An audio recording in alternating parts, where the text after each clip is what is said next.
Well, this afternoon it is raining again. Over 1,000 displaced victims of flooding in the Upper East region continue to live in the open weeks after torrential rains rendered them homeless. At least 100 displaced flood victims have taken shelter at an area council building at Manyoro in the Katsina-Nankana West District. 28 persons have now been confirmed dead, 19 injured, and over 1,000 people left homeless after their houses collapsed in that floods during the rains this October. Although government officials as well as Red Cross and NADMO authorities have been touring parts of the areas affected, help is yet to arrive for victims of the flood. Helen is one of them. In fact, when the rain started falling, before we realized, we were even lucky. We nearly lost our lives. All our rooms get broken. I stay at this place. I'm with my mother-in-law and my rival. In fact, we are suffering here. The rain has come to spoil our buildings. So we'll be on our knees to beg you if you help us to rebuild our houses. All our foodstuffs are spoiled. We don't even know what to eat as at now. So we'll be happy if you can help us with those things. At times, some people come here to sympathize with us, and if they have any help, they used to help us.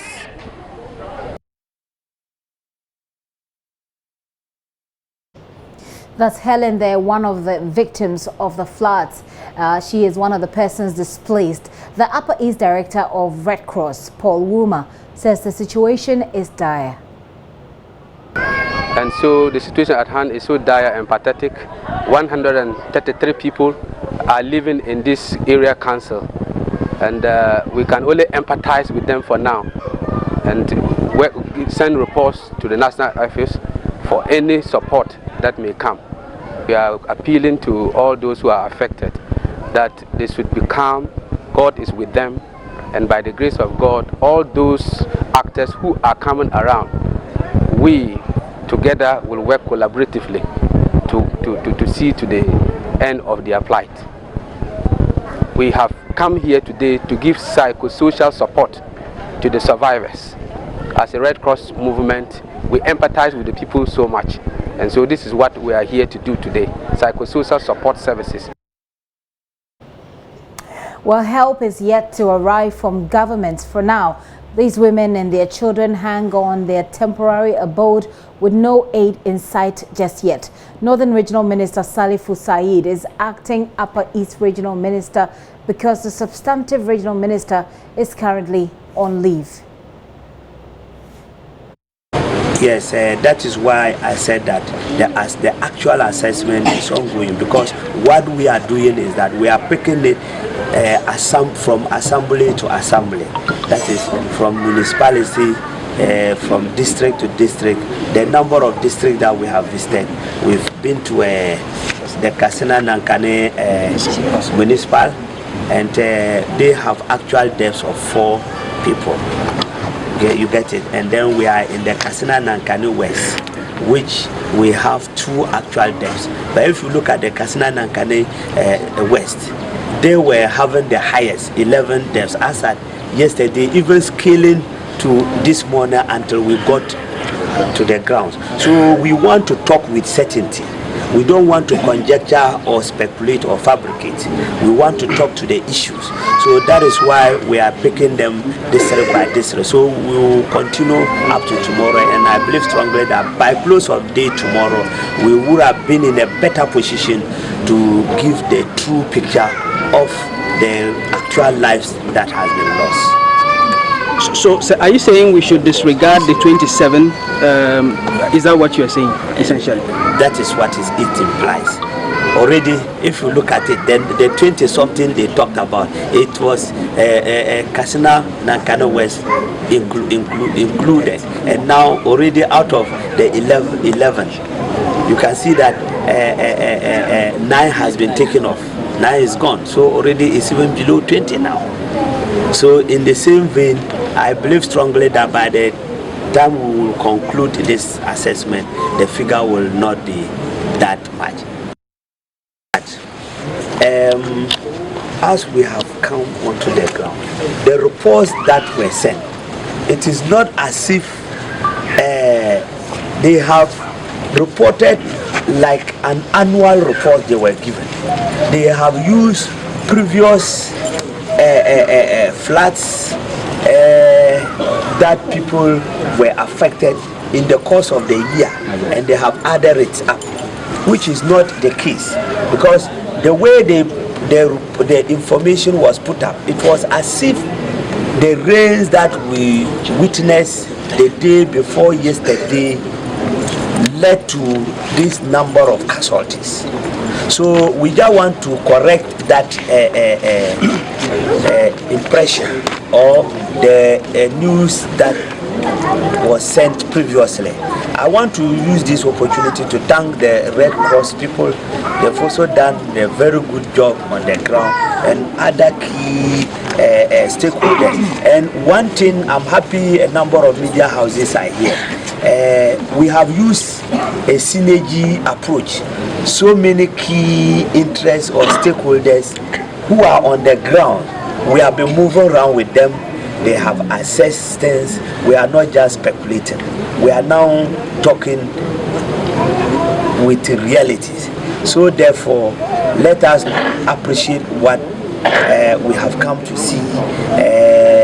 I just want to add to this municipal chief executive that the figures that was put across, it is like some old debts were added to the day before yesterday's one, right? Even when you add it up, it's not up to that.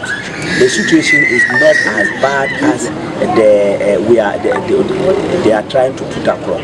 Let me put it on record that for the first time in the history of the northern part of Ghana, you know, the Bagre Dam spillage is making us witness an intermittent annual floodings that affects lives, property, farms, whatever. But this year, if you observe, we almost got out of it without even seeing those things, because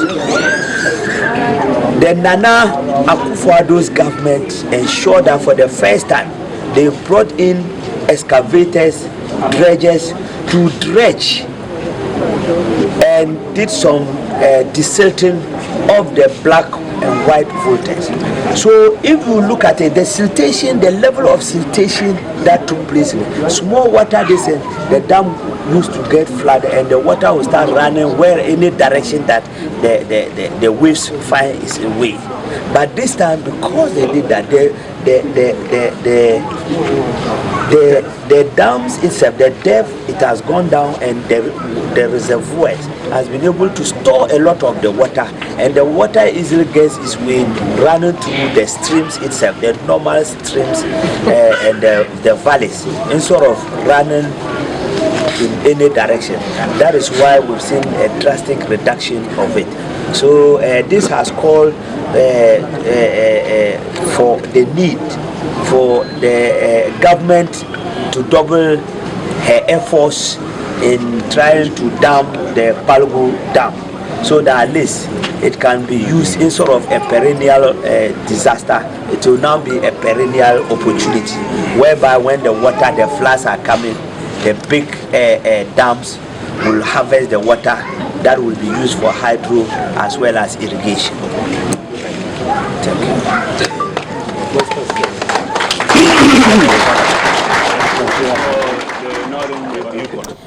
Northern Regional Minister Salifu Said there.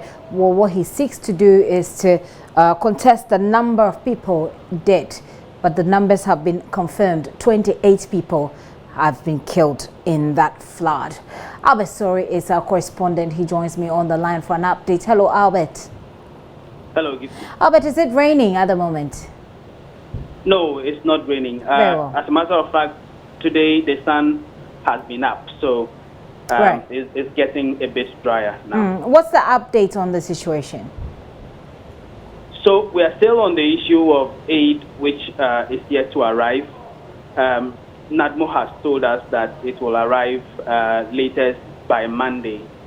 So the affected people are still just having to manage, just like we heard them say for now. So that is the current situation. Well, we learned this morning that there has been a crunch meeting to speed it up rather than wait till Monday. Has that not been communicated to those on the ground as yet? Well, that meeting, from what we heard, was held in Accra because the regional NADMO director is currently in Accra. So the aid is going to come from Accra, and you know the distance is quite a very long distance, and so the expectation is that it's not going to come in the next 1 or 2 days. It means the earliest the aid may get here will be on Sunday. However, NADMO said latest by Monday. So that is the situation. The people are just having to rely on neighbors who, are kind to them, and other people who may decide to donate to them around the region. You've been interacting with some of these. Helen, we've heard Helen's story, but what else do they tell you, the people, especially these women and children who you've been interacting with? Yes, so they've lost most of their property to the flood, and sleeping in that building, even though the building is in good shape, they don't have any household supplies. Like mats, for instance, they have very few. So the children who are with them have to use the mats. The women sleep on cloths that they have, and the few men who are there just have to sleep on the bare floors. Now, they look for food from people around the community where this area council building is.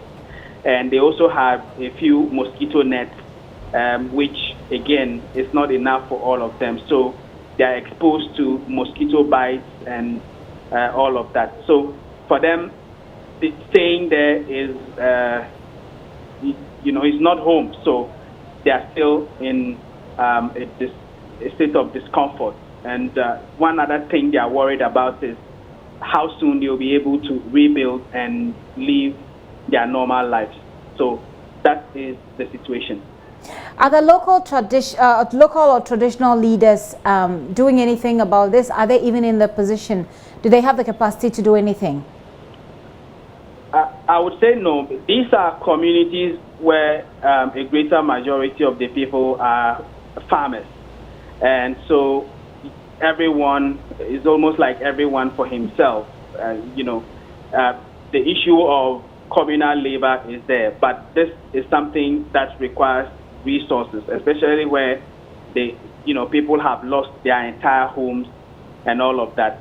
The least community leaders can do is to show empathy and talk to other people who may have spaces in their homes to accommodate some of them, or to give them a little bit of food that will just keep them going.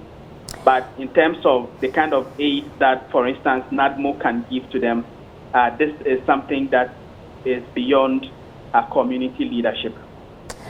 Albert, thank you for that update. Albert Sori is our correspondent in the Upper East region, bringing us up to speed. Like we indicated, more than 1,000 people have been displaced. About 100 of them managed to get shelter in the council building, community council building, but they lack even enough mosquito nets to protect themselves from mosquitoes. Anthony Agabi is a community leader for the affected area. He's also been speaking with us on the matter. I think the first person came to this house on Sunday. The first victim came on Sunday. They are scattered from all the sections, Safaro, Sakonia, Wanjania, Dambisi, Chila, all over. They request or they register with the assemblyman, then he comes to allocate a place for them. So they are not from one particular area. Then the information got to them, not more representatives in the community. So they are all anxious, waiting for any help that will come their way through those people. The assistance are in many forms: blankets, mosquito nets, cooking utensils, even food, Red Cross are here today to at least sympathize with them. Since the disaster occurred, they are the first people of call. Anthony Agabe, a community leader in one of the affected areas in floods in the Upper East region and part of Northeast region as well.